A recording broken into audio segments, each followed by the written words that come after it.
J'espère que vous êtes bien accrochés parce que ça va swinguer. Non, plus sérieusement, bonjour à tous, j'espère que vous allez bien et que vos finances vont bien. Je vous fais cette vidéo un peu en réaction à l'actualité. On observe de fortes baisses sur tous les marchés. Là, dans le CAC 40, on est à moins 1%. Enfin, vous voyez, ça descend partout. Mais je vous fais cette vidéo pour vous rappeler que on est dans l'investissement en bourse. Pour ma part, je suis là pour du très long terme. Et dans l'histoire de l'investissement, on a des périodes comme ça où ça descend. Je vous rappelle que voilà, si on regarde des actions à très long terme, c'est pas nouveau. On a souvent des baisses. Et ce qu'il faut regarder, c'est la grande photo. Quand on prend du recul, on voit que c'est un peu l'univers de la bourse, ça monte, ça descend. Alors il faut pas voir ça comme le moment de tous quitter le bateau ou sortir les seaux. Non, c'est plutôt le moment de regarder qu'est-ce que vous avez dans votre portefeuille. Est-ce que c'est pas l'opportunité d'acheter des actions à des prix pas chers?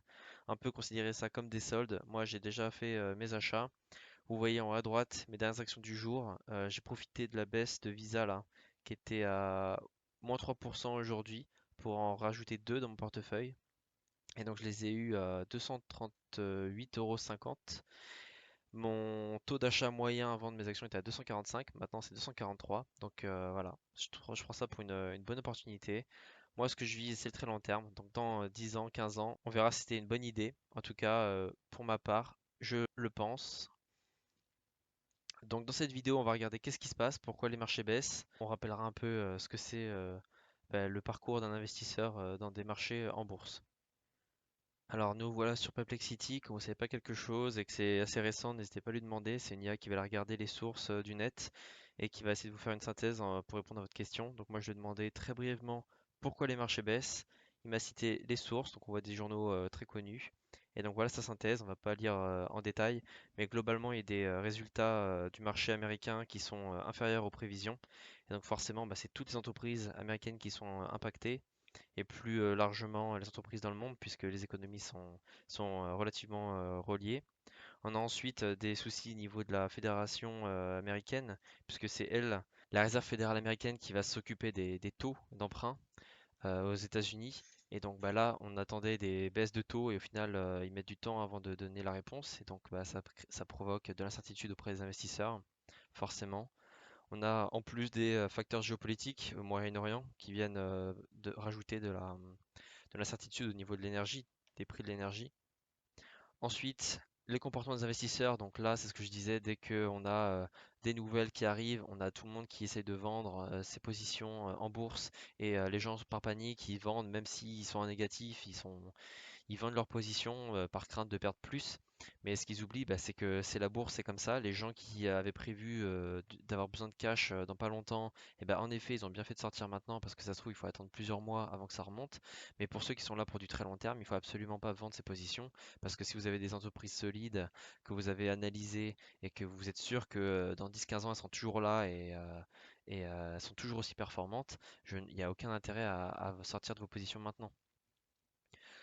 Donc l'effet mouton, c'est ce que dit Perplexity ici. Il faut faire très attention, c'est pas parce que vous voyez des -3, -4% que c'est la fin du monde. Il y a peut-être -1% parce que des gens ont profité de l'occasion pour sortir parce qu'ils savaient que ça allait descendre, mais ça veut pas dire que tout le monde doit sortir. C'est ce que je veux dire. Ensuite, période estivale, ouais, historiquement, le mois d'août, ça a toujours été un mois de baisse parce que c'est là où il y a un peu les résultats financiers des pays qui sortent. Donc voilà, on a aussi des vagues qui se font sur les marchés boursiers. Voilà.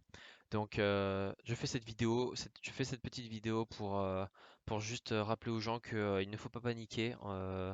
N'oubliez pas que la bourse, c'est un flux continu de montée et de descente.